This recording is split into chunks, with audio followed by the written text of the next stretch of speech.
Salve guerreira, salve guerreiro! Eu sou Alexandre Araújo, tá começando o Fala Flu, novo programa aqui da Flu TV, e a gente vai mergulhar nos bastidores do Fluminense, conhecer os profissionais que trabalham no nosso tricolor, resenhar com gestores e tricolores ilustres, combater as fake news e, é claro, trazer muita informação para você que tá ligado aqui na Flu TV. Então aproveita, deixa seu like, se inscreve, compartilha, ativa o sininho, bem-vindo ao Fala Flu, e hoje recebendo o nosso convidado, Juliano Spinetti, coordenador do Departamento de Fisiologia do Fluminense, 9 anos de clube, doutor em Ciências do Desporto pela Universidade de Trás-os-Montes, Alto Douro, em Portugal, e mestre em Educação Física pela UFRJ. Comigo, Lauter Nogueira, educador físico, técnico de triatlo e atletismo nas Olimpíadas de 2000, 2012 e 2016, jornalista esportivo. Lauter é colunista de esportes olímpicos do Lance. E à minha direita, Luiz Prota, narrador do Sport TV, desde 2015, bacharel em fisioterapia, mestre e doutor em fisiologia pela UFRJ. Prota é autor do blog e do podcast O Cientista do Esporte, no Globoesporte.com. Juliano, prazer te receber aqui. Bem-vindo ao Fala Flu aqui na Flu TV. Queria que você contasse um pouquinho para o nosso torcedor tricolor, como é que começa a tua trajetória dentro do Fluminense. No Fluminense, comecei em 2006 como estagiário, estava no último período da faculdade, tive o convite do professor Márcio Assis, que veio chefiar o departamento de fisiologia, iniciar o departamento de fisiologia no futebol de base. Ele me convidou, eu era estagiário dele na academia, ele me convidou para ser o seu estagiário auxiliar. E aí, quando me formei, tive o prazer e o privilégio de ser contratado, né? Foi o meu primeiro contrato profissional. Então, já de antemão, agradeço muito o clube que me abriu as portas profissionais, né? E fiquei até 2009, né?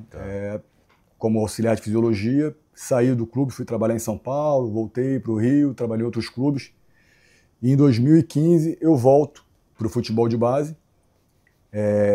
Ainda o Márcio Assis estava, né? Vim ajudar ele no departamento. Em 2016 ele sai, eu fico como coordenador. E em 2017 fui alçado a profissional. Então, desde 2017 que eu chefio o departamento de fisiologia do profissional até hoje. O que mudou ali de 17 para hoje, 2025, dentro do departamento? Mudou, sobretudo, que até então era a figura do fisiologista, né? Não era um departamento de fisiologia. E nesse meio tempo, né, houve uma grande evolução da fisiologia no cenário do futebol, né, com aumento de ferramentas, a ciência evoluindo muito acerca, né, de tudo que pode ser colocado do futebol para otimizar a performance, reduzir risco de lesão. Então, a quantidade maior de ferramentas disponíveis faz com que você tenha mais pessoas para trabalhar, né, para você conseguir fazer os monitoramentos, fazer todos os ciclos de análise e conseguir suportar as informações da comissão técnica. Então, hoje é um departamento, de fato, né, somos 4 profissionais, uma boa relação com a preparação física, então assim, é quase que um departamento integrado. E estava no início do novo CT, né? O CT Carlos Castilho tinha sido inaugurado em outubro de 2016. Então, quando eu chego em 2017, né, estava uma casca de ovo, assim, era basicamente a estrutura física, e a gente, no momento difícil financeiro do clube, a gente teve que ali ter muita criatividade, né, muita astúcia para conseguir, aos poucos, conseguir realmente implementar, criar um departamento que fosse integrado, que conseguisse suportar outros departamentos do clube, como nutrição, fisioterapia, departamento médico, preparação física, e criar processos, de fato, né, metodologias robustas e criar uma identidade, né, da ciência sendo aplicada no Fluminense para a gente conseguir, né, melhorar a nossa ação competitiva e nossos resultados. Lauter, prazer te receber aqui. Prazer. Obrigado pela presença. Fica à vontade. Cara, é muito legal, né, o peso que, nesse momento, se dá à fisiologia, que já deveria acontecer há muito mais tempo, porque o que é fisiologia esportiva, fisiologia do movimento? É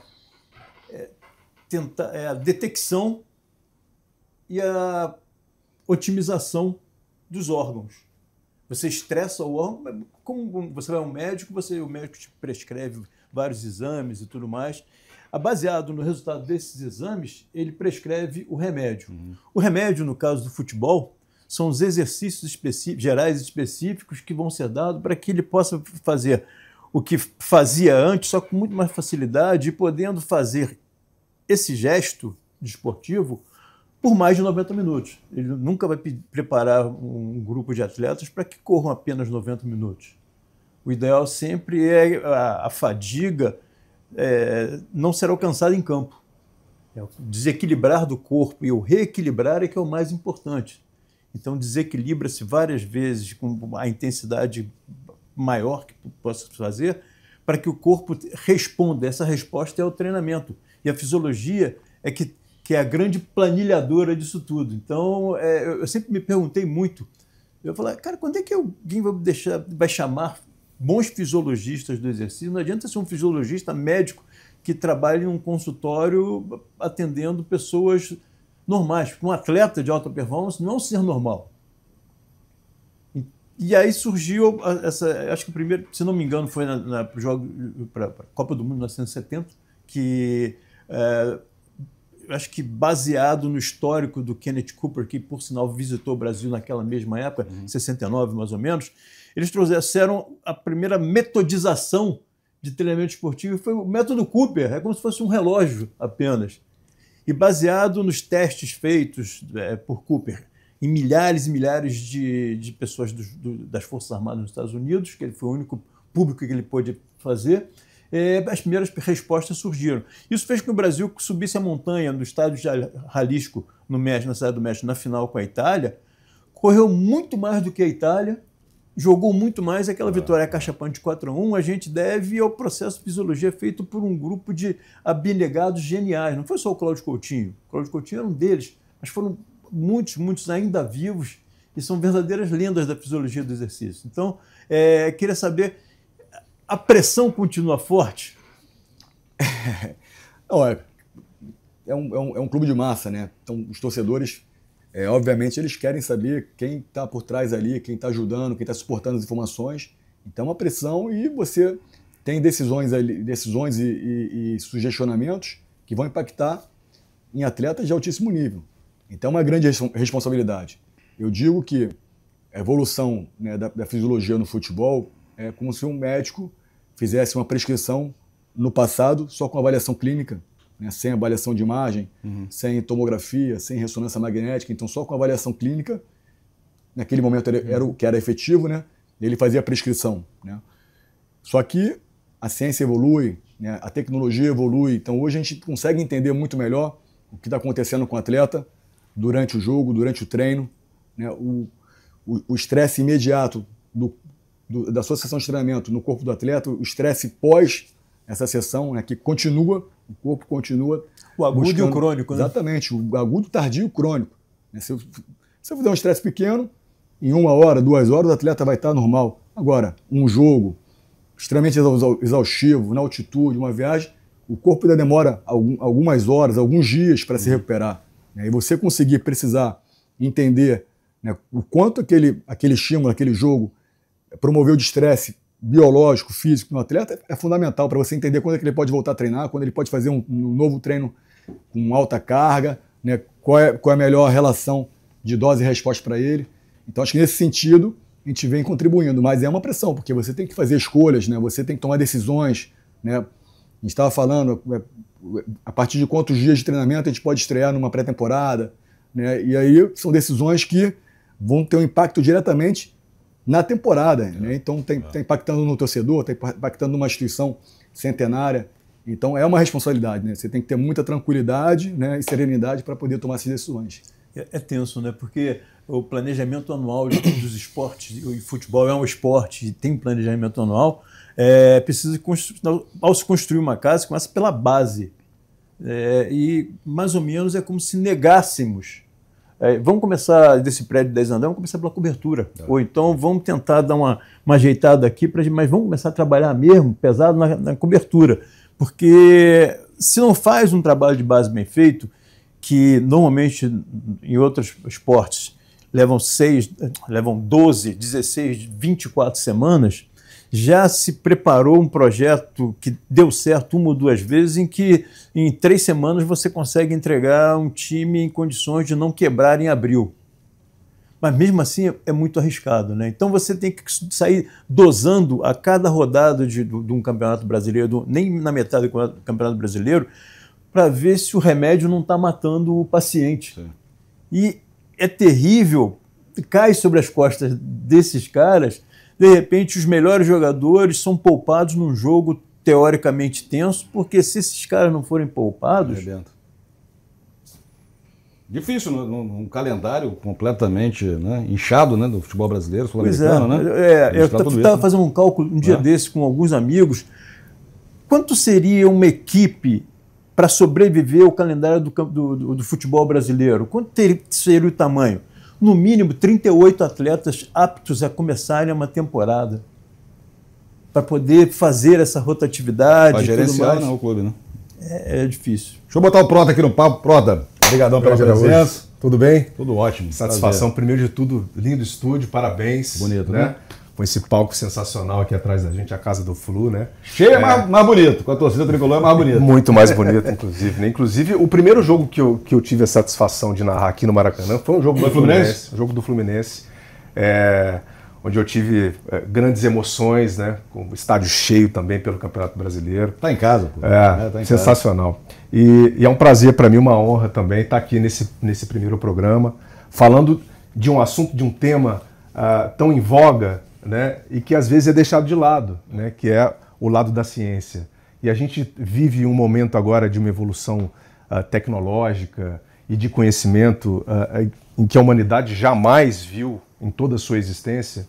E é importante a gente ter a ideia de como isso tudo funciona, porque tudo passa pelos grandes profissionais, né? Um clube ele precisa ter grandes profissionais. Não adianta você ter a tecnologia, não adianta o clube querer investir em tecnologia se ele não tem os melhores da área, né? Para fazer com que aquela tecnologia vire números e seja interpretado para você, enfim, tomar as decisões certas ao longo de uma temporada, né?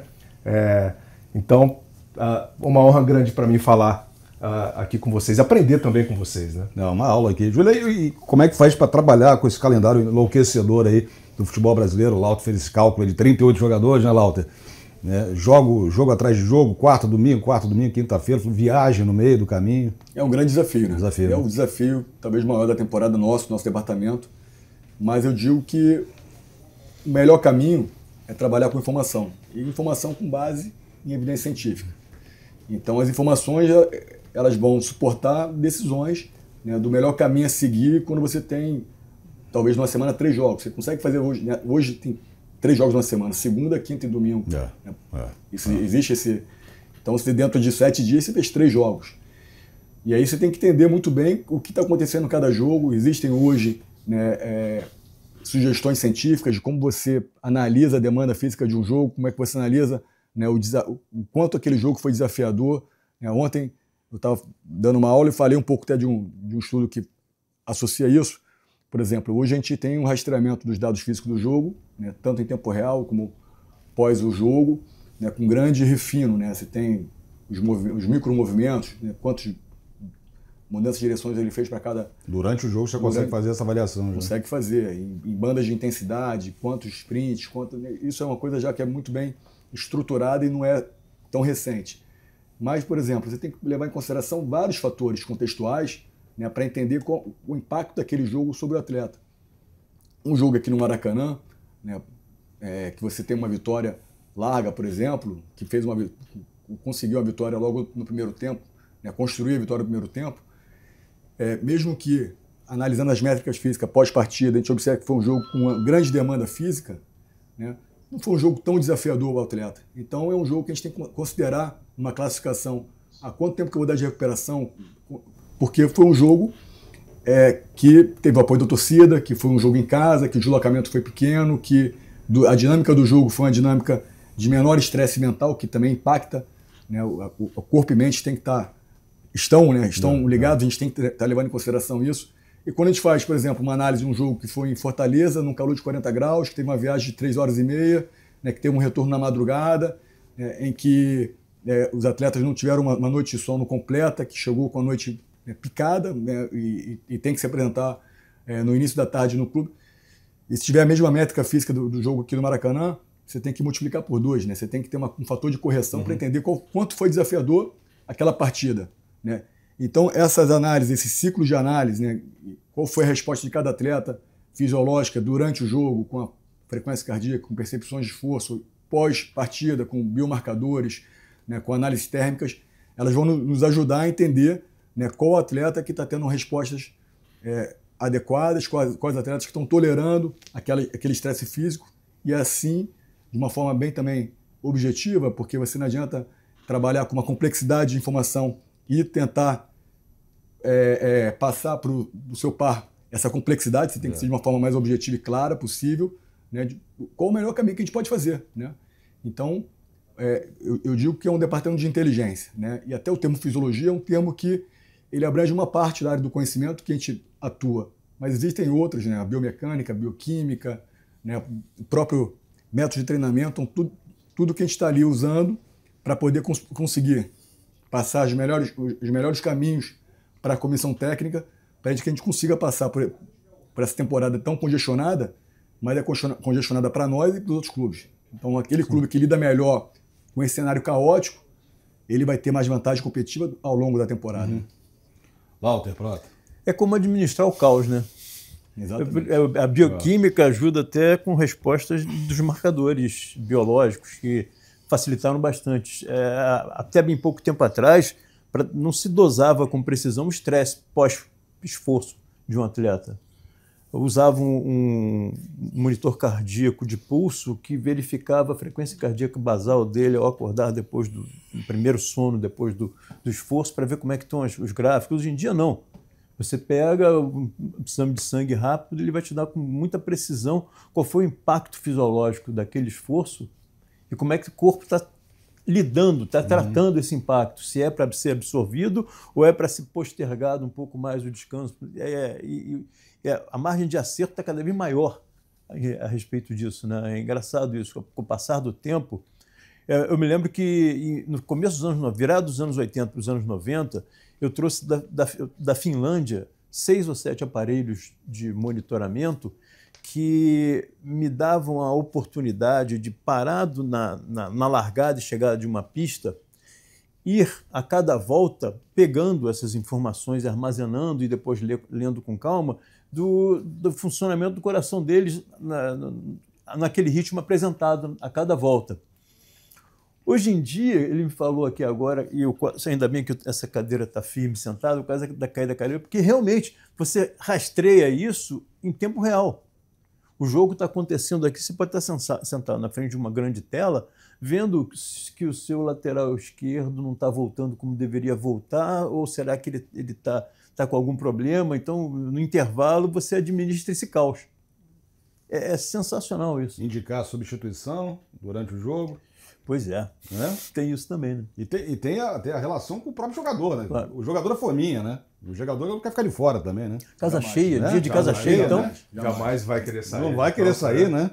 Com os dados, né? Que você apresenta. Não, exatamente. Assim, o dado ele vai dar uma prova mais real. O jogador sempre vai querer jogar, né? A gente quer que o jogador queira sempre jogar. A gente quer jogadores que sempre queiram estar na arena, jogando, né, com a torcida. Isso é fato, né? O que a gente vai trazer são informações mais objetivas. Ó, A mais B é melhor a gente descansar um pouquinho, né? Então, e aí o jogador ele sente um pouco mais de confiança na sua afirmação quando você tem um dado objetivo, né? Verdade. Então, isso é um ponto fundamental. Uma coisa que eu venho pensando é que talvez a água de Laranjeiras tenha propriedades benéficas para a longevidade. Sim. O time do Fluminense é um time longevo, a começar pelo goleiro. E a gente sempre pensou que na posição de gol a velocidade, o tempo de reação e tudo mais fossem preponderantes. O sujeito está sendo, me corrija se eu estou errado, 44 anos.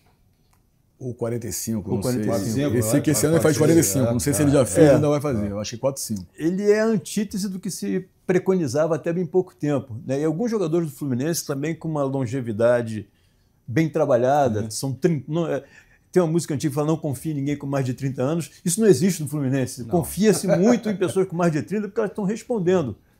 A gente vê um Ganso correndo como não corria com 24, 23, 24 anos. Verdade. Lá na Europa. Na Europa, jogando futebol da Europa. Isso daí talvez seja um alento e uma resposta pelo trabalho que está sendo feito já há bastante tempo lá, né? Você já vem trabalhando isso. E essa longevidade que, por exemplo, se a gente leva para nós seres humanos normais, gerar mobilidade e possibilidade de você ter autonomia na sua vida. Em campo, é pura performance, é aquela defesa que ninguém faz e o cara fez. O Ganso, nos 25 do segundo tempo, ter oxigênio suficiente no cérebro para vislumbrar o deslocamento de um cara com velocidade e botar uma bola de 25, 30 metros, o cara na frente do gol. E essa longevidade toda está vindo, um bendito, sei lá, uma bendita consequência de todo o trabalho que está sendo feito? Eu espero que sim, né? E gosto de acreditar que sim, que a gente está conseguindo contribuir de alguma forma, né, para o desempenho, para a longevidade do desempenho em alto nível desses atletas, mas foge totalmente da curva, né? E a ciência, nesse sentido, por exemplo, as lesões com maior prevalência no futebol, a lesão com maior prevalência no futebol são as lesões musculares isquiotibiais, né? Posterior de coxa, famoso posterior de coxa.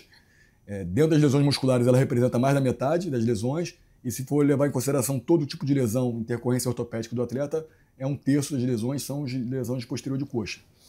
E já é consensual na literatura que quanto mais idade o atleta tem, né, maior propensão, maior risco de incidência de lesões de posterior de coxa. Quando passa dos 30 anos, o gráfico dá uma crescida exponencial, né? Então ele vem numa tendência, passou de 30 anos, ele dá uma curva ascendente, ou seja, a chance fica cada vez maior de ter lesões e o jogo cada vez mais rápido, né? O jogo cada vez mais veloz. E quando a gente está correndo em alta velocidade, você melhor do que eu sabe disso, os propulsores são os posteriores, os isquiotibiais que vão empurrar o chão para trás para você ir para frente, né? Então é um mecanismo de extensão de quadril e cada vez mais a gente tem que estar muito atento a isso, né? Então o Ganso ontem estava ali, fez um sprint, fazendo uma pressão alta no zagueiro quando estava com a bola. E é um atleta que já tem uma idade, né? Então tem que ser trabalhado. Ele tem feito isso rotineiramente. Na maioria dos jogos eu vejo ele fazer isso pelo menos 2 vezes. É um tiro de 30, 35 metros de me matar de inveja. E se a gente pensar no Thiago Silva, né, que tem 40, 41 anos, 41. E o zagueiro que, no futebol moderno, o time está compactado. Então, o zagueiro, quando nosso time está atacando, o zagueiro está onde? Está na linha do meio do campo. Então, se o time perde a bola e joga uma bola para trás, ele tem que fazer um sprint de 40, 50 metros.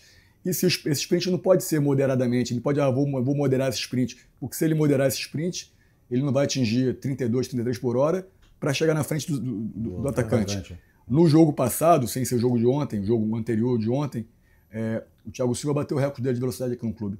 A gente até falou com ele, o preparador físico, o Ricardo chegou e falou, pô, Thiago, você chegou a 32,9 km por hora. Ele foi o jogador que atingiu o maior top speed da partida do nosso time, né? Que a gente não teve acesso aos dados do adversário.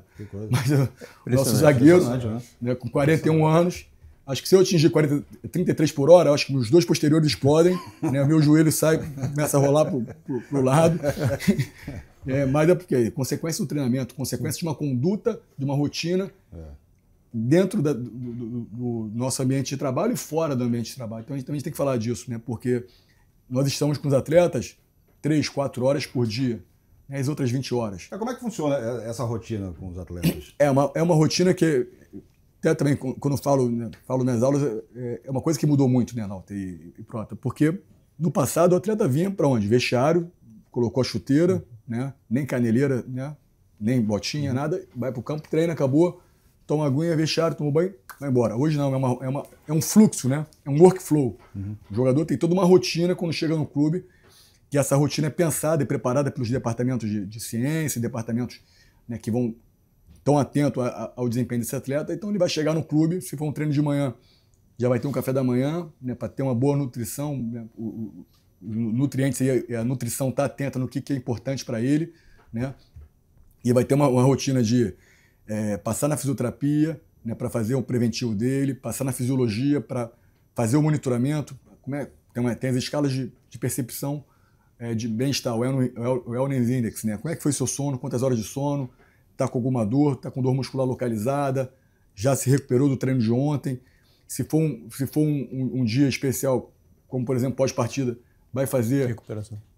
análise sanguínea, análise térmica com câmera fototermográfica, né?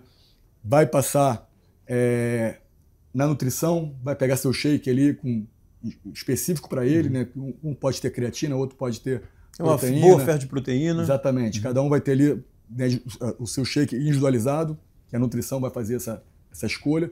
Vai passar na academia, que é a sessão pré-treino, que todo dia ele vai passar. Ué, Juliano, mas todo dia ele faz treino de força? Não. A gente mudou um pouco o conceito, né? É o pré-treino indoor, de condicionamento físico indoor. Tem dia que vai ser um treino de ativação, mobilização, já preparação para o campo. Não, vai ter um dia que é um treino de aquisição realmente para ele melhorar a potência, melhorar a força. Vai ter um dia que vai ser um treino mais estrutural, um core, né? E aí vai estar sempre associado com o conteúdo do campo. Vai para o campo, vai treinar 1 hora, 1h30, né? E cada dia tem uma ideia de treino, né? Com objetivos bem definidos. E cada grupo, né? Quem jogou vai fazer uma situação, quem não jogou é uma outra situação, pensando na compensação de carga para ter um equilíbrio de estresse físico de quem está jogando mais, quem não está jogando menos, desculpa. Acabou. Não acabou. Vamos fazer uma parte superior da academia, um complemento, né? Vamos tomar suplementação pós-treino, vamos na câmara hiperbárica ou então na IceBath para já iniciar o processo de recuperação, ou seja, já são ali umas 4, 5 horas, né, que o atleta, em todo esse workflow, já pensado para ter uma otimização da performance dele, do desempenho dele, já reduzir o risco de lesão e acelerar o processo de recuperação já para o dia seguinte, que já tem uma viagem, um treino mais viagem, e assim vai a batida, né? E o atleta vai cada vez mais se conscientizando dos benefícios que isso faz. Ele sente na carne. Né? No dia a dia ele vem sentindo essa diferença. Eu acho que se um atleta dos anos 80 cair hoje de paraquedas, o cara vai se assustar. Mas os atletas atuais já vira uma cultura, né? Já vira uma questão comportamental que eles já sabem, né, que o processo é esse. Já tá na rotina, óbvio que a continuidade também é um ponto importante, né, que eu sempre abordo. Porque isso todo esse fluxo que eu estou falando para vocês, é uma rotina que você, né, no primeiro dia legal, no segundo dia legal, no terceiro dia legal, no quarto de novo, isso, no quinto.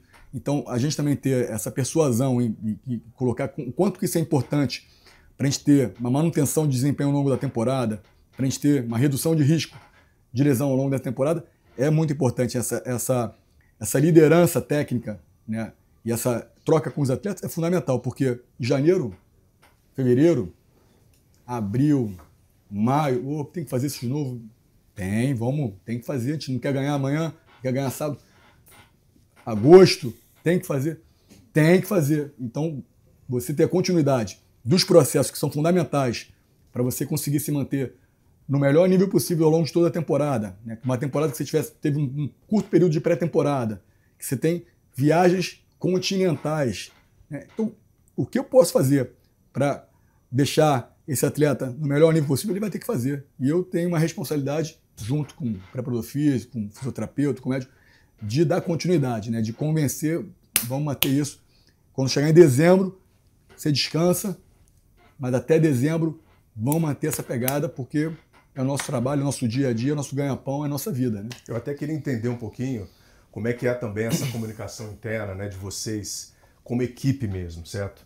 O staff médico, a preparação física e com o técnico, porque tudo isso tem que funcionar junto. Tudo integrado. Né? Não tem como haver desentendimento. Né? O técnico, às vezes, ele precisa daquele jogador, mas aquele jogador não está em condição, ou ele não está ali no 100% da capacidade dele. Né? Nem sempre vai estar.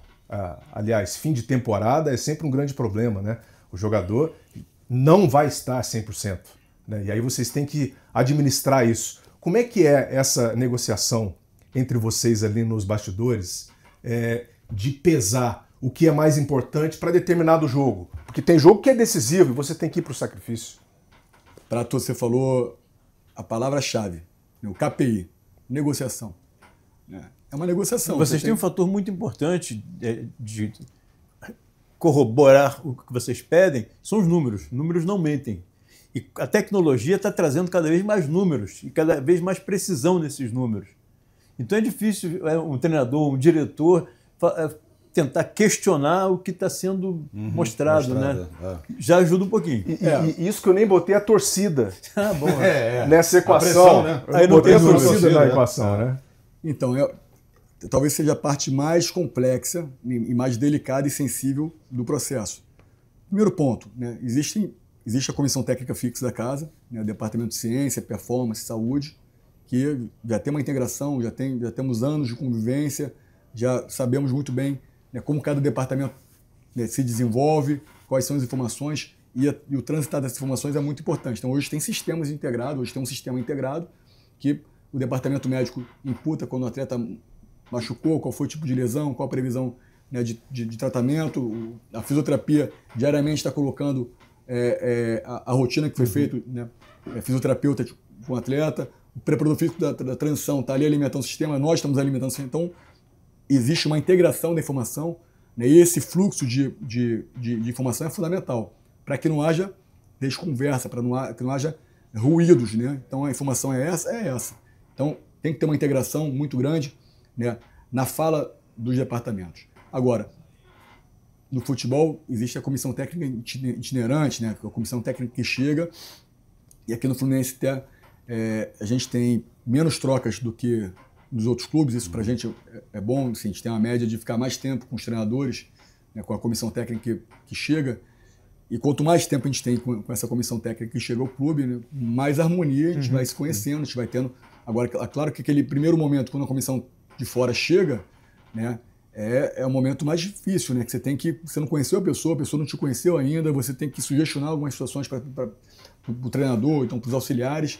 Então é o momento mais crítico. Mas depois que vai se passando, a gente vai conhecendo, vai entendendo como aquele treinador gosta de trabalhar, né, isso é muito importante. Né, cada treinador tem um perfil de trabalho, a gente tem que respeitar. Né, o que eu vou tentar fazer é convencer ele, né, de forma objetiva, com dados, né, mas a decisão final é do treinador. Né, a palavra final é do treinador. A palavra final é do treinador. Eu tenho a responsabilidade de informar, né, de sugestionar, né, de colocar minha posição. E né? muitas vezes o treinador ele tem a responsabilidade de ganhar. Exatamente. Tem que ganhar o jogo, porque né? Depois do jogo quem vai dar a coletiva é ele. Né? Então, assim, a responsabilidade é dele, a caneta final é dele. E eu entendo muito bem isso e sempre entendi. Né? Agora, eu vou fazer meu trabalho, vou monitorar, que a gente fala de a vigilância, né, o monitoramento, mas o controle é quando você tem o monitoramento e consegue ter as ações de intervenções para regular, né, ajuste do processo. Né? Eu gosto de usar uma sistemática de controle que vem de empresas, de montadoras, né, que é o PDCA, que é P de plan, planejar, D, do, executar, C de check, né, de checar, né, monitorar, vigiar, né, e o A de ajuste, né, de ajustar, regular. Então você planeja quem vai para o treino hoje, né, quem vai fazer o quê. O atleta está voltando de lesão, pode fazer quanto, pode fazer o quê, pode fazer exercícios imprevisíveis, sim ou não? Pode fazer. Então, é planejar. Né? O grupo que jogou está no segundo dia pós-jogo. Vamos fazer menos com ele, vamos fazer um treino, né, sem carga de chute, carga técnica, ainda estão no processo de operação muscular. Então, a gente está planejando toda uma sessão com 35, 40 atletas que vão estar ali e tem que estar tudo muito bem orquestrado. Vamos executar. A gente precisa compensar a carga dos atletas que não jogaram, né, para ter um equilíbrio entre quem jogou e quem não jogou. Então, como é que a gente vai fazer isso? O campo tem que ter uma dimensão grande de profundidade para os meus beirados que fazem um jogo sprint, chegam a 30 por hora, conseguir fazer isso no treino e compensar. Então, é ali como a gente vai conseguir atacar, né, no campo, no treino, o que a gente planejou. Em paralelo, nós estamos vigiando. Né? Tá o analista de desempenho com drone, olhando, fazendo a análise tática do treino, a gente está fazendo o rastreamento do treino com os vestíveis, né, com os wearables, os atletas com colete, com frequência, com as unidades de rastreamento, os atletas com lesão estão com os sensores inerciais na chuteira para a gente entender como é que está a carga técnica. Então, estão monitorando. E aí, acabou o treino, a gente atingiu o que foi planejado, a gente conseguiu atingir as métricas para os beiradas de alta velocidade, aquele atleta está voltando de lesão, ele deu passe na velocidade para poder testar se ele tem uma lesão de reto femoral, a mecânica da lesão que ele teve. Não bateu. Então vamos fazer um complemento, ou então amanhã vamos fazer um pouco mais, né? Esse já é o ajuste, né? Esse já é a gente ajustando para a gente não, se a gente errar um dia, vamos ajustar no dia seguinte, mas imagina se a gente nunca ajusta, se a gente nunca corrige, né? Esse erro que é 5%, se eu multiplicar por 30%, né, já são 150%. Então, a gente tem que tentar sempre estar corrigindo, regulando, para ter um equilíbrio, uma harmonia Tem que ter o pensamento da prevenção, né? Exatamente. A prevenção é muito mais importante do que ter que tratar uma lesão. E a individualidade biológica. Você tem ali 35 projetos diferentes para lidar que jogam juntos. Vamos fazer um break rapidinho aqui no Fala Flu, né? Um intervalo para a gente tomar um copo d'água, comer aquela barra proteica também. A gente já volta com o Juliano Spinetti, né? Coordenador do Departamento de Fisiologia do Fluminense. Rapidinho, sai daí não.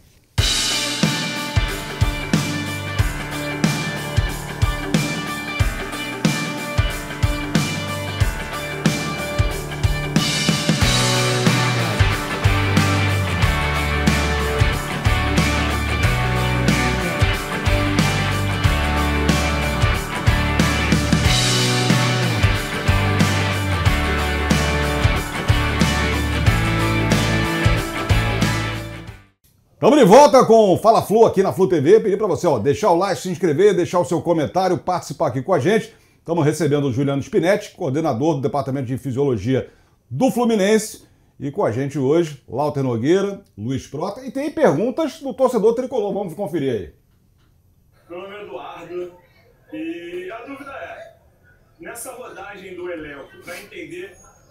A fisiologia ela atua em que ponto para a galera chegar tinindo? Eu quero saber de vocês. Como é que é a recuperação de vocês dentro dessa rodagem do elenco? Como a galera chega tinindo? Porque tá todo mundo bem, tá todo mundo forte. Vamos lá, Tá aí, Juliano. Então, tem algumas situações que são diferentes. Por exemplo, quando você tem uma mudança do time inteiro, é uma questão muito mais do treinador, né? Então, assim, óbvio que tem ali uma comunicação, tem uma discussão, mas é uma questão muito mais de estratégia, né? Não vou jogar o jogo de quinta, porque vai ter um jogo logo na sequência, domingo, muito importante, com o mesmo time, então vou trocar todos os jogadores, então, ou vou viajar com um grupo, outro vou deixar aqui treinando. Uma questão muito mais que o início da ideia partiu do treinador, então da comissão técnica ali que está junto com ele, e nós vamos estar ali ajudando, né, em troca de informações. Agora, quando é uma questão pontual, né, de um jogador específico que é um titular, mas porventura em algum jogo ele não apareceu no jogo, mas no jogo seguinte ele apareceu no jogo, sim, aí sim pode ser uma decisão multidisciplinar, né, de uma análise multidisciplinar, não é só a fisiologia. Né, então, algum alerta ocorreu, né, o alerta pode ter vindo do próprio jogador, uma clínica, uma dor localizada, pontual, que nós vamos investigando para entender se ali é um início de fadiga, né? Então você tem algumas ferramentas para isso, né? Você tem os biomarcadores, que são as enzimas de dano muscular, você tem a fototermográfica, então te observou uma simetria térmica entre o ponto que ele refere dor com o mesmo local na coxa, do lado no contralateral, e tem uma simetria importante, mais de 1 grau, tem ultrassonografia, fisioterapia faz, tem avaliação clínica médica. Então, assim, observamos que não tem uma lesão muscular, mas esse atleta está com uma queixa, né? Então, ele não teve uma tolerância adequada, né, ao estresse do último jogo, então ao estresse do último treino. Então, se esse jogador for para a partida, né, a probabilidade de ele ter um problema, uma intercorrência é muito maior. Então, nesse caso, é sugestionado, acho que é melhor a gente não contar com esse jogador nesse jogo. E aí é uma decisão também triangular. Muitas vezes o jogador, ele também é respeitado a sua opinião, são profissionais, né, são adultos, né, e ele também participa dessa decisão, né? É assim que está acontecendo, o treinador também participa dessa decisão, na verdade é o que dá a palavra final dessa decisão, e aí sim, nesse caso, é uma gestão de carga, é um controle, né, para você reduzir o risco de ter uma incidência de uma lesão mais importante, né, e esse jogador ficar mais tempo afastado, né, mas é uma decisão multidisciplinar, né, baseado em várias ferramentas de entendimento de quanto está sendo aquele estresse fisiológico, estresse físico, e a chance disso, né, ser um verdadeiro positivo, né, ele ter uma intercorrência durante uma partida. Mas para muitos torcedores já faz parte ali da linguagem da arquibancada, né? O fato de determinado jogador não estar nessa partida, a conta cai agora na fisiologia. Não vai jogar, a fisiologia não deixou. O que é uma coisa boa, né? É uma coisa legal, assim, se você for olhar por um lado, porque a ciência ela está sendo difundida de algum jeito, certo? Antigamente, eu acho que esses termos médicos ficavam muito nas mãos dos médicos, né? E quando você coloca isso para o povo, né? Que é quem consome o negócio, eles também se apoderam disso, eles se sentem parte disso tudo, né? Acho que poder falar disso com vocês assim também é muito legal, né? De repente encontrar com um preparador físico no aeroporto, né? Poder trocar uma ideia. Uma pergunta que eu tenho aqui, que a gente vive essa era tão acelerada de inteligência artificial, né? Muita gente já tem ali no celular, né? Rapidinho. Como é que está nesse momento, né? O Fluminense com isso, né? Com a inteligência artificial, usando isso, né? A seu favor, com a administração dos jogadores, de carga, etc. Faz parte. Hoje em dia, a inteligência artificial, a ciência de dados, machine learning, está presente, né? Os sistemas hoje utilizam, né, desses meios para poder otimizar as informações. Então, você tem sistemas que você faz análise, né, e ele automaticamente já te dá um insight sobre o que está acontecendo. Esses retroalimentam. O machine learning, né? Então, aprendizado de máquina. A gente fez uma parceria com um cientista de dados um tempo atrás, que era um pesquisador da Cefet, né, da parte de ciência de dados da Cefet, e a gente tinha uma questão do jogo, né? A gente analisar os dados físicos do jogo e conseguir fazer alguma previsão é algo extremamente complexo. Por que complexo? Porque o jogo de futebol, muito diferente do atletismo, né, é um jogo caótico, né, que você tem vários fatores externos e internos que influenciam na demanda física do jogador. O jogador, ele reduzir o ritmo de corrida, por exemplo, não necessariamente é uma fadiga, porque ele pode estar reduzindo o ritmo de corrida porque naquele momento o jogo pediu a isso. Né? O treinador eliminatória agora e a semifinal daqui a 2 horas. Não, e assim, às vezes durante o jogo fez 3, 4 gols e o treinador baixou o bloco, né? Então assim, você tem menos deslocamento. Então isso vai influenciar no menor deslocamento. Não necessariamente o cara está com fadiga. O cara, na verdade, taticamente, foi definido que nesse momento seja isso. Então o que a gente fez? A gente, o Lucas Tavares, né, esse parceiro nosso, a gente alimentou, fez uma análise de machine learning com dados, né, e a gente codificou toda vez que o jogador no jogo apresentava uma fadiga, né, uma cãibra, ou então ele pedia para sair da partida. Né? Então, assim, é um fato. O cara teve cãibra, saiu da partida, ou então ele teve cãibra, mas continua a partida, mas ele relatou que a gente teve cãibra. Então, toda vez que isso acontecia, a gente registrava. E a gente cruzou os dados. Né? Cruzou os dados para ver, será que tem algum padrão de quando o atleta vai sentir cãibra, que acontece alguma coisa diferente nessas métricas físicas? E a gente conseguiu ter um algoritmo, né, com uma boa precisão e usamos no jogo. Então, toda vez que tinha um alerta, e esse alerta foi criado por inteligência artificial, eu tenho comunicação com o preparador físico, com rádio, deu um alerta aqui. Não necessariamente esse atleta vai ser substituído, né? Mas é óbvio, é uma informação a mais que ele também, junto com o banco, vai tecer um alerta ali, vai ou não vai, mas é uma informação, né, baseado em inteligência artificial, né, em aprendizado de máquina. Olha essa coisa sensacional. Começamos falando daqueles de problemas médicos, depois tecnologia e tudo mais. Antigamente, a medicina entrava num momento único. Por exemplo, joelho do Reinaldo, joelho do Zico. Contusão do Ronaldo. O médico acaba ficando famoso nos bares, nos botequins. Não, mas o Dr. Naylor não sei o que, não devia ter feito isso. Só que agora é uma diversidade muito grande do que a fisiologia está aportando no futebol e aos debates.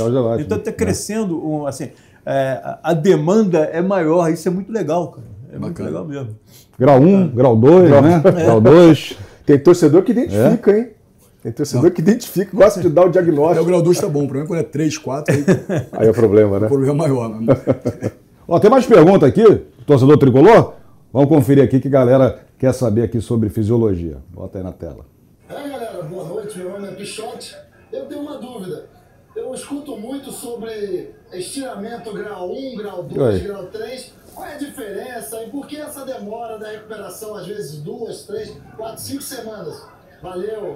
Valeu, Pichote. E aí, Juliano? Grau 1, grau 2, grau 3? Então, o grau 1, grau 2, grau 3 é uma forma de você estratificar a severidade da lesão. Atualmente, a nova normatização que vem da Europa, ela já faz uma estratificação mais minuciosa. Né? Então tem 1 ABC, 2 ABC, 3 ABC e 4. Né? Então, para você conseguir ter um entendimento maior. Então, basicamente, pela quantidade de ruptura de fibras. Né? Então, se você tem um grau 1, grau 1A, é um edema. Baixo, né? médio e alto. Isso. É 2. um ABC. O 2 é quando você tem rupturas completas de fibras. Né?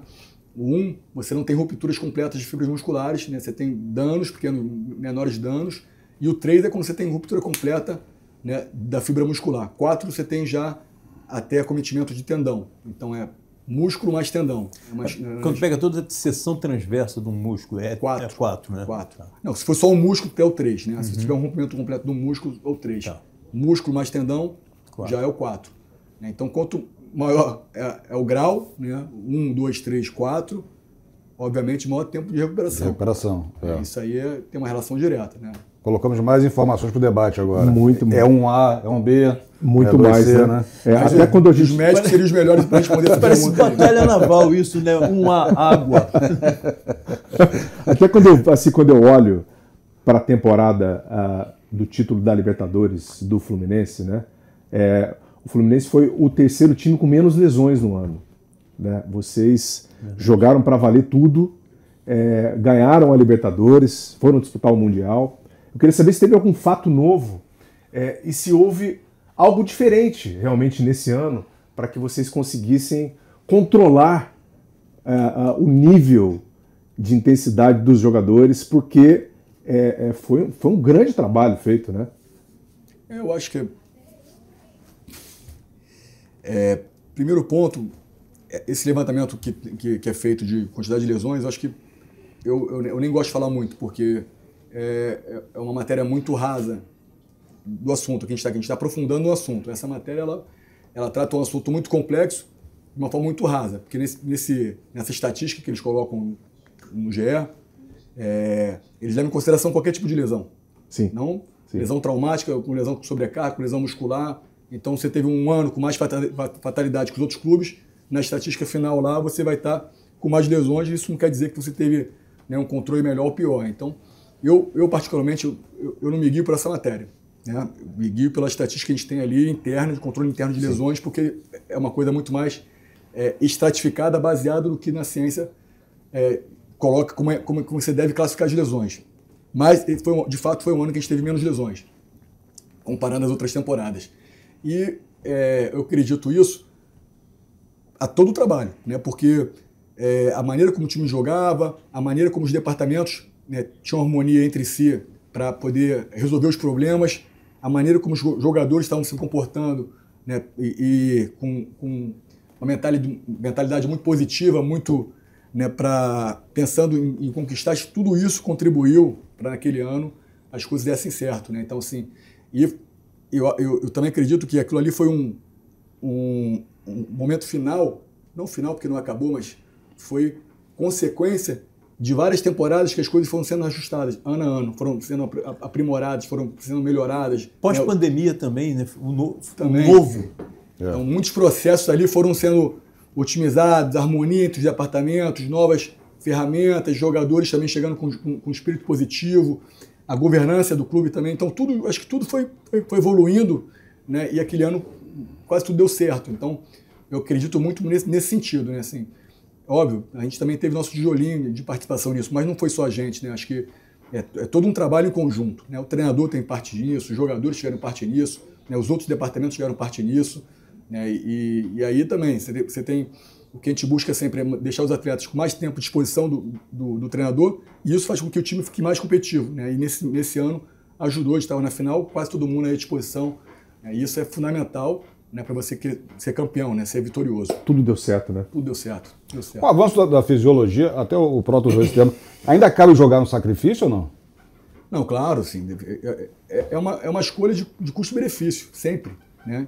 Então, é uma mesmo correndo riscos futuros. E mesmo sabendo que, por mais que o Lauter falou muito bem, né, que assim, a gente tem hoje muito dado, muita informação, mas não somos engenheiros, né? Não é ciência exata. Quando a gente fala de corpo humano, é uma coisa muito complexa, né? Então, por mais que a gente tenha muita informação, a ciência tenha evoluído largamente, em largos passos, nas últimas décadas, o corpo humano, você fazer qualquer previsão com inteligência artificial, né, com aprendizado de máquina, é algo muito complexo. E te digo uma coisa, por exemplo, a gente vai sugestionar que o atleta não vá para o jogo. ok, você nunca vai saber se você acertou na sua escolha, né, se ele não for para o jogo, porque você não vai saber se aquele alerta, né, ele se tornaria verdadeiro, porque ele não foi para o jogo. Então você está ali assumindo um risco, né, o jogador vai ficar frustrado, você falou, todo mundo quer jogar, o treinador queria contar com o jogador, e ele não foi para o jogo. Então essa é uma decisão que não cabe só a uma pessoa, ela cabe a uma discussão mais ampla, né? Então é algo muito complexo. Você, se o jogador se sentir bem e o treinador acha que tem que ir para o jogo, que vá para o jogo, né? Se é uma final, se é um jogo decisivo, se é um jogo importante para você, acho que também tem que assumir o risco, né? O risco faz parte do esporte. Né? O Spinelli foi até um pouco tranquilo em relação a isso, porque o Fluminense jogou 72 jogos. Muita coisa. 72 jogos, né? O time que chega na final da Libertadores passa por tudo isso. É muita coisa. Quando a gente olha para a Europa, por exemplo, Lauter, e é uma Libertadores. São 11 jogos a mais em uma temporada cheia. E numa situação crítica, porque na Europa os voos duram 1h30, 2 horas no máximo, né? Às vezes são 45 minutos, e não existe a defasagem de altitude que tem aqui, que já deveria ter acabado há muito tempo. Mas a Conmebol, bom, deixa pra lá. E isso torna mais crítico, mais difícil. Agora, a inteligência artificial é burra porque ela não usa a intuição. Nós usamos a intuição. A intuição, ao lidar com corpos humanos, que você tem experiência quase que diária ou diária durante um longo período, se torna cada vez mais precisa, como se fosse numérica, como se fosse tirada de números seríssimos, né? E a inteligência artificial não tem. É isso, vamos fazer um break rapidinho aqui. A gente já volta com o Juliano Spinetti e considerações finais aqui dos nossos convidados de hoje, Luiz Prota e o nosso Lauter Nogueira. Rapidinho, não sai daí não.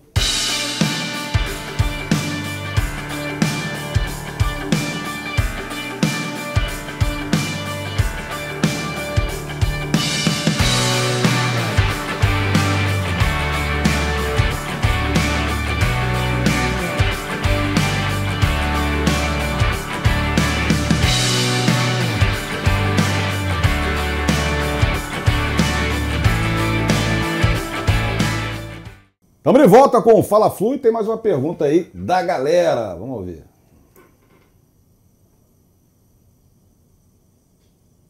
Então, meu nome é Anderson Moreira, sou cartola tricolor, venho maraca trajado dessa forma. A minha dúvida, eu gostaria de saber o que evoluiu do passado para agora na recuperação do jogador. Por exemplo, uma lesão de menisco, uma lesão de joelho, de ligamento. Antigamente o jogador durava cerca de 1 ano e 2 meses para voltar e hoje volta bem mais rápido, em 6, 8 meses.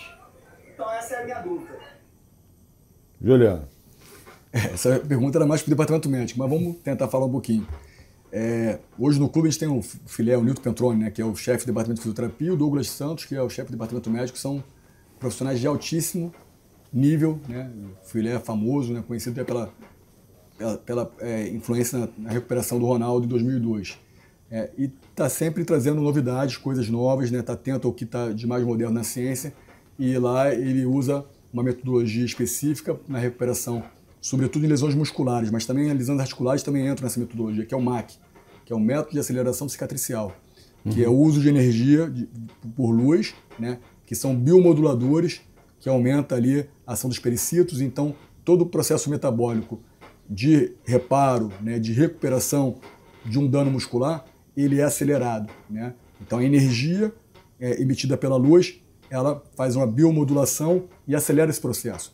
Então, hoje a gente já teve alguns casos de lesões grau 4, né, que na literatura seria algo em torno de 6 meses, o atleta está retornando com 2, 3 meses. Então, sim, você tem uma atenuação desse tempo, né, e nós já esse grupo já publicou alguns artigos, eu tive participação porque a gente também está num trabalho integrado, eu estou ali monitorando, né, junto com a termografia, junto com os biomarcadores, junto com os testes de força. E a prevenção. Exatamente, porque você está fazendo um processo acelerado, você tem que ter segurança que esse processo está sendo feito da forma correta. Então, a gente é o sistema de controle. O atleta está acelerando o processo de uma recuperação de uma lesão importante, grau 3, grau 4. Né? Será que ele está com os níveis de força já pré-lesão?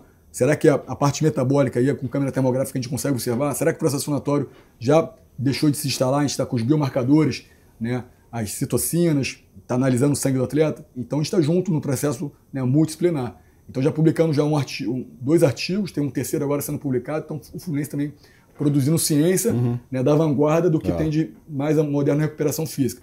E as cirurgias que são feitas pelos médicos, né, Ricardo, Douglas, também você tem uma cirurgia muito bem feita, o processo de recuperação ele é mais célere, né, porque você tem menos intercorrência no processo de recuperação de uma reconstrução do LCA da forma feita correta, né, do menisco da forma feita correta. Então tudo isso aí facilita e acelera esse processo de retorno do atleta ao gramado e com um sistema de controle, né, para a gente também tomar decisões de quando esse atleta pode voltar, seguro que ele nesse momento é capacitado. Então, avaliação física, avaliação de força, avaliação de potência, monitoramento térmico, tudo isso para ele. Estamos tomando essa decisão pautada nessas informações que são baseadas nessas fundamentações científicas. Estamos chegando aqui na reta final desse primeiro programa. Tocar a bola, Lauta, mais uma para você, mais uma para o Prota também. Anda lá. Eu fiz as que eu queria ouvir. Já foi, Prota? Quer uma consideração final? Não? Uma consideração final que eu queria fazer é o quão importante, né, é esse trabalho que vocês fazem nos bastidores, trabalho que, como a gente falou aqui, começa também a cair um pouquinho na linguagem popular. Do torcedor, né? E o torcedor ele passa a entender, né, o tamanho do peso que é você não ter jogadores lesionados, né? Porque se você tem jogador fora de circulação, é prejuízo para o clube. Né? Fato.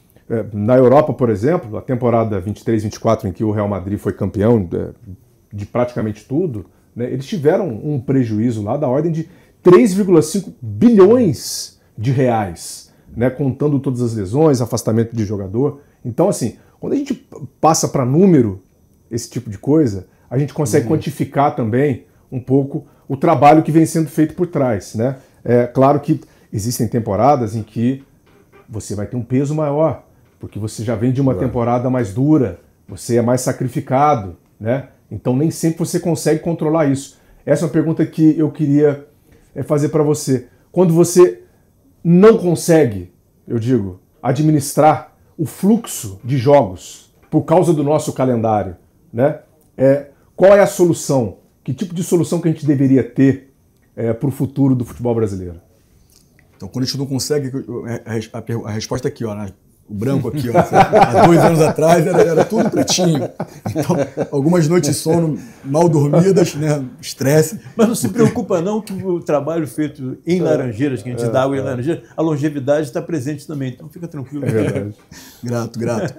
Mas eu acho que é uma questão mais institucional. Isso é uma resposta assim, que a gente tem que ter uma melhor organização do calendário, né?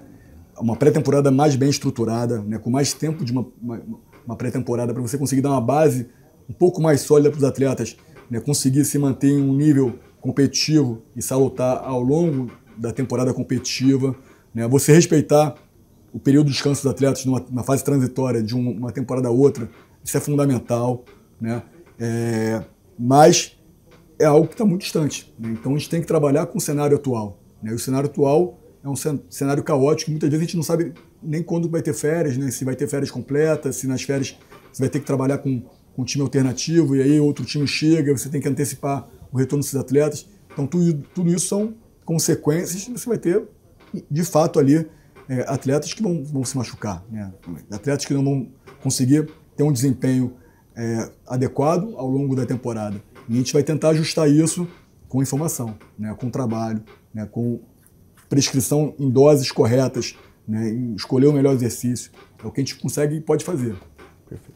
Maravilha. Lauter, obrigado pela presença, agradecendo o papo aqui. Me senti em casa. Que bom, volte sempre aqui. Obrigado. Saudações tricolores. Saudações tricolores. Pronto, brigadão. Araújo, satisfação, viu? Prazer. Sucesso. Volte sempre aqui. Desejo muito Casa sucesso. é tua também. Obrigado. Juliano, obrigado, prazer, parabéns pelo trabalho. Deixa um recado para a torcida tricolor que tá ligado aqui no Fala Primeiro Flu. agradecer o espaço, né, poder falar um pouquinho do nosso trabalho, o que a gente faz lá no clube, nos bastidores. Muitas vezes a gente trabalha ali, mas as pessoas não sabem o que é feito, então isso é muito importante. Está com 2 feras aqui da área de esporte, da ciência, também foi muito bom, porque a gente consegue falar na mesma linguagem, né? Então, para a torcida deixar um recado que a gente vai estar sempre trabalhando no limite máximo, né, para deixar os atletas no seu nível mais ótimo de performance e reduzir o risco de lesão que é os nossos objetivos ali como departamento. Valeu, Juliano. Obrigado. Saudações. Valeu. E você que tá ligado aqui, ó, obrigado aí pelo carinho, obrigado pela audiência. Programa número 1, vem muito papo legal. Vamos conhecer mais os bastidores do Fluminense. Aproveita, ó, se inscreve aqui na Flu TV, deixa o like, compartilha. Aquele abraço, saudações tricolores. Até a próxima. Valeu!